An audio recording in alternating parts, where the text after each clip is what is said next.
Itong lupain na tinitirhan ninyo, nai-award sa inyo yung lupa? Opo. Yung pong lote na sinasabi nila ay may nakabili na po. Sino mang nag-iisip na may karapatan siya sa lupa, pag pinwersa niya ang mga tao na umalis kahit walang kautusan ng hukuman, graft and corruption po yun. Kap, Ako. Yes. huwag kang Yes, sir. pupunta roon parang kung sino ka na para kang si Utot na mag-uutos. Hanggat walang utos ang hukuman, wala kang karapatan magpalayas, paalisin itong mga tao na to. Layunin ko bilang isang investigador sa media at advokasya ng amin sa media na ang sino mang gumagawa ng panlalabis, pang-aabuso, pagpapabaya ng mga taong gobyerno at may panghalong panloloko, deklarasyon ng giyera po namin yan kahit kanino. Gets mo? Itong lupain na tinitirhan ninyo, ano yung sinasabing na ipanalo? Ito ba'y nagkaroon ng kunting pag-aayos or umabot sa korte? Umabot po kami sa Bureau of Labor lang po. Nai-award sa inyo yung lupa? Opo. Nagkaroon ba ka ng labor dispute, labor problem noon? Opo. Pagkatapos nanalo kayo? Nanalo po. Ang pumunta po ang sheriff doon. Alright. Yung mga bagay-bagay na pinambibinta po, yun ang binayad sa amin. Oo, pinabibenta yung mga bagay-bagay. Ano yung mga bagay-bagay na ibenta? Tulad po ng pabrika. Naabutan kayo ng bayad noon, tama? Naabutan po pero laki pong kulang. Na bayaran po ba kayo mga naunang mga naibenta, yung sinasabing 7 million? May mga naunang pabayad bang binigay sila sa inyo? Sa amin po lahat ang naibayad 1.5. Yung pong lote na sinasabi nila ay may nakabili na po. Okay. Yung dati nilang amo, wala na po yun namatay na po. Tapos sabi nila, meron daw silang hinahabol doon sa dating amo. Wala naman po akong kopya noon. Ngayon po, may lumapit sa barangay, sabi nila, nabili na nila yung lote. Okay. Tingin ko po, may Pero Kap, bago tayo pumunta, epekto na ng problema yan. Alam mo ba, Kap, na 30 empleyado na dating nabiyayaan ata base doon sa sinasabi ng Department of Labor na inutusan ng sheriff na habulin ang may-ari? At kung ano yung sinasabing utang nagmamay-ari na sa mga empleyado na 6-point-something million, yung lupain at ari-arian, paghahati-hatian nata yung Kap, di ba? Sa utos ng hukuman, in favor of the complainant, base sinasabi nila dito, ibayad yung sinasabing lupain dahil may utang itong may-ari. Yung negosyo na 6-point-something million, paghahati-hatian nitong mga empleyadong 30 sila. At ang sinabi nila noong 2017, nabayaran lang daw ata sila ng 1.5 million pesos. Kung iyong nalalaman dito ka, paano umentra itong bagong may-ari? Nabili na ba ng bagong may-ari? Kasi parang may umentra dito ka, hindi malinaw sa atin. Ba't niya nabili? Di ba dapat utos ng hukuman, i-dispatch yan para paghati-hatian itong mga 30 na mga empleyado? Yun ba pagkaalam nyo ka? Wala po akong knowledge doon. Well, kung wala po kayo knowledge, Kap, teka muna, pumasok na po kayo sa gitna. Importante, sa epekto ng problema po kayo nakikita pumasok. Kung sa epekto lang ng problema ang nakikita, hindi nyo nakita ang ugat ng problema, hindi nyo mariresolve to. Ang sa akin lang, I need you to know the history, the cause of the problem. You cannot solve Yes, sir. the effect of the problem. You're coming in the effect. Ito naman, nakikinig sa atin si Architect Rodelio Joey Robles, Bulacan, Provincial Assessor, Malolos, Bulacan. Patungkol doon sa lupang pinag-uusapan, una po, hindi po namin alam yon. Wala pong nakarecord doon sa tala ng lupa na meron pong ganoong pangyayari. Ang subject property po ay 2 parsela ng lupa. Base po sa aming pagre-research sa aming record, nakapwa kasalukuyang nakarehistro sa pangalan ng Grand SG Summit Development Corporation na matatagpuan sa Barangay Santol, Balagtas, Bulacan. Ang mga subject properties po ay pawang nakarehistro noong taong 2000 sa pangalan ni Wan Lian Chan at Chani Si Chan. Okay. Ito po rito, kung alam mo, whereas by virtue of the order of execution issued by Honorable Leandro M. Jose, Labor Arbiter Office, nakalagay dito, NLRC case number, our complainants of Triumph Food Industries, Mr. Johnny Chan et al. Tama po yung sinasabi ninyo. Responding for the recovery by way of this date amount of 7,065,851 pesos and 3 centavos with interest and the execution fee of the amount of 70,179 and 35,339 pesos levy was made on the respondents, which are more particularly described as follows. Ito po ay wala kayong kopya. Parang lumalabas. Ito po ay taong 2006 to. Nagkaroon ng bayaran ata. Kailan kayo nabayaran? 2017? Opo. Kaya lang sir, parang itong sinasabi niyong buyer, nakuha niya yung dalawang lupain na yan, 2018. From BPI. From BPI. Okay. Yung lupa na yan, sir, kung yan ay kinuha, gusto kong maintindihan, ay yan ba'y pag-aari ng BPI? Ano ba nangyari dito, sir? Kasi dapat nasa assessor's office na yan. Yan pambayad po dapat yan para dito sa mga empleyado ng 2006. Parang gusto ko lang hanapin, ano bang history nito? Parang sinasabi niyo, wala kayong history dito, sir. Ano bang nangyari dito? Noong pong September 17, 2004, yung pong lot number 2 ay nailipat ng pangalan sa tax declaration sa Bank of Philippine Islands. Tax declaration? Opo. Paano nalipat tax declaration? Anong nauna? 2006, hindi ba? May kopya ba kayo dito? Kasi gusto ko lang maintindihan to. Parang medyo magulo ata, sir. Pero ang problema, sir, pinaalis daw ata sila nitong bago nakabili. Doon sa pinagbilhan na may utang, kaya dapat sila po muna siguro nakatanggap ng kabayaran base doon sa napag-usapan sa desisyon ng sinasabi nating labor. Sir, yung po kasing dalawang loting ito, base po doon sa record na aming nasaliksik, ito po ay parehong narimata ng bangko sa ginawang pangungutang ng mga tiyan sa BPI noong August 18, 2004, sir. Ang 2004. pangungutang pong ginawa ng mga tiyan ay 2,000. Narimata po siya ng bangko ng 2004. So, ibig mong sabihin, ng 2006, wala nang visa, yung ginawa pala ng sinasabing labor, at pagkatapos, hindi ba dapat inutusan ng, may utos dito yung hukom, hindi ba, sa pamamagitan ng sheriff, hindi ba nakita to? Siguro po hindi nila nakita.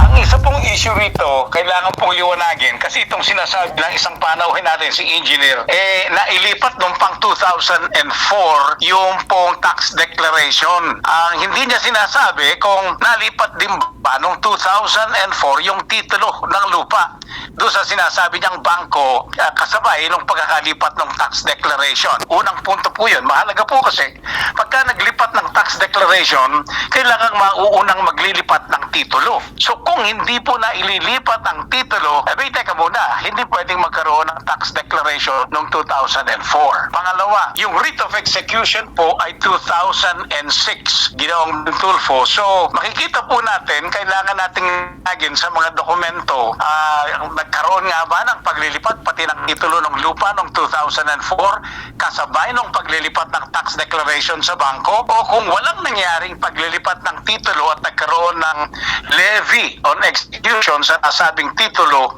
noong 2006, yung levy po ng National Labor Relations Commission Sheriff ang bibigyan ng pagpapahalaga sa isyong ito. Kabilang po sa mga pangunahing dokumentong ginamit ay ang bagong titulo po at ang affidavit of consolidation mula sa BPI. May titulo po na nailipat sa BPI. Naging ministerial lang po yung paglilipat sa tax declaration dahil nailipat yung titulo sa BPI. Mukha pong may cover up. Hindi pwedeng hindi alam ng provincial assessor kung kailan nalipat ang titulo. Ginoong Robles, maging tapat naman po tayo. Kasi pagka sasabihin yung hindi nyo alam, imposible na dyan sa tax declaration kaagad nakalagay yung title number. Tingnan nyo nga yung title number nyo sa tax declaration, Ginoong Robles. So ano magagawa mo natin, attorney, dito sa mga lumalapit sa atin? Anong dapat gawin, attorney, para matuwid bilang isang abogado? Ano mga steps na dapat para maprotektahan sila yung mga taong mahihina at umaasa pa na mababayaran?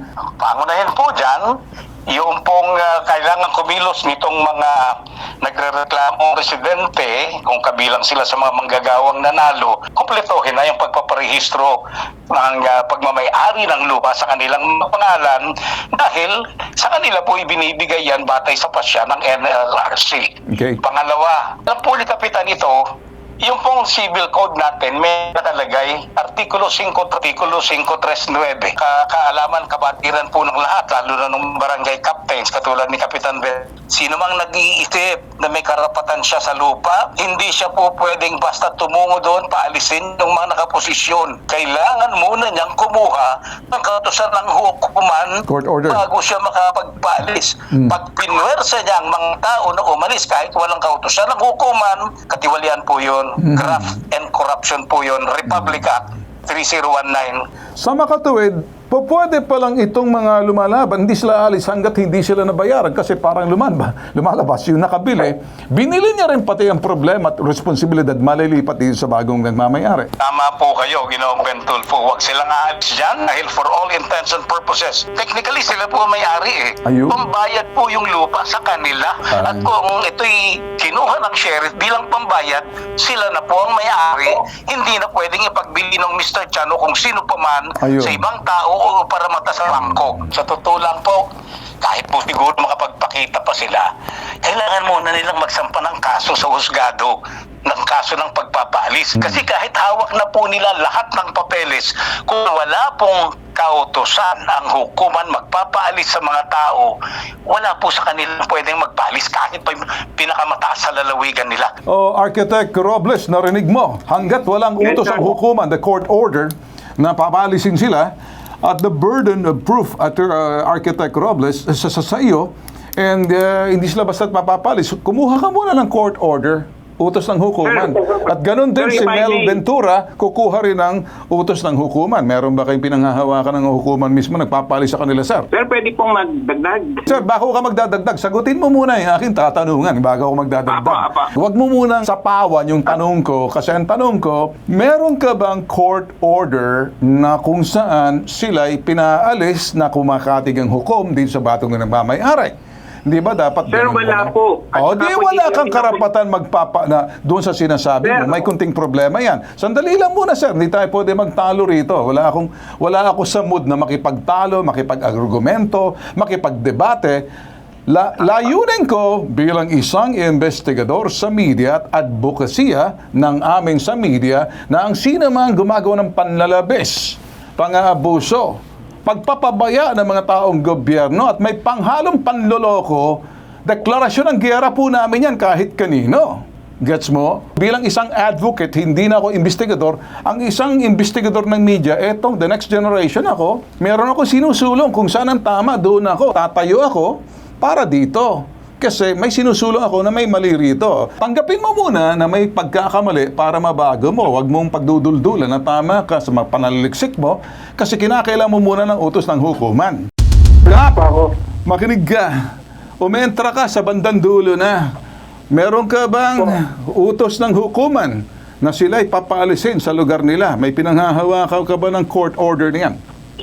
Wala po, sir. Kung wala, Wala po. tigilan mo. Huwag ka makialam.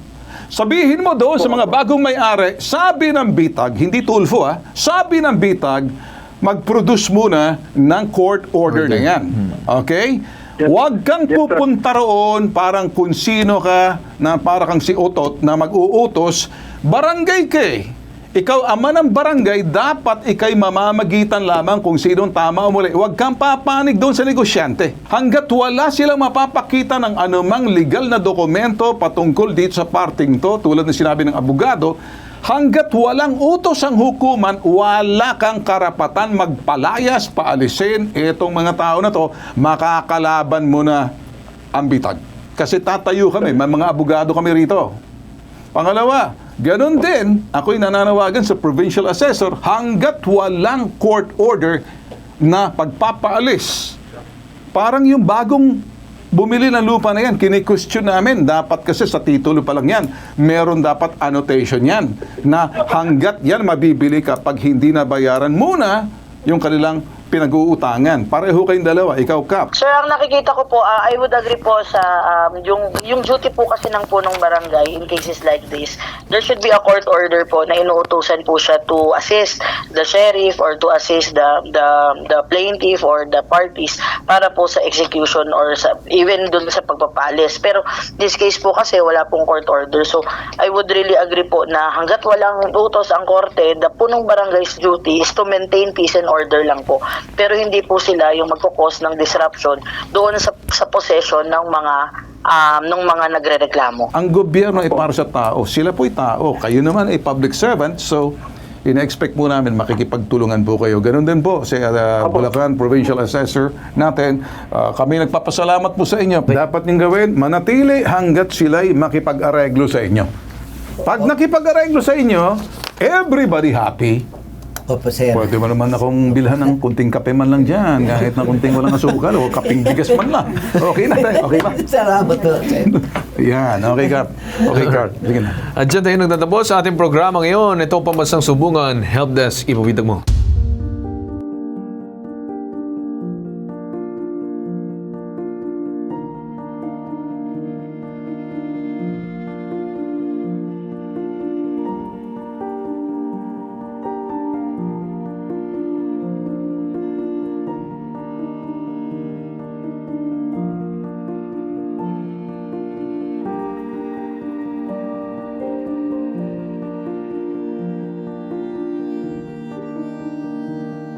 Magandang araw po. Kami ay tiga Sabana na nagpapasalamat kay Sir Ben, kay Sir Carl, at sa Bitag na din po na nalinawan ang sitwasyon namin dito sa lugar na tinitiran po namin at nawala na din ang pag-aalala namin tungkol sa pagpapaalis sa lupa na tinitiran namin. Maraming salamat po.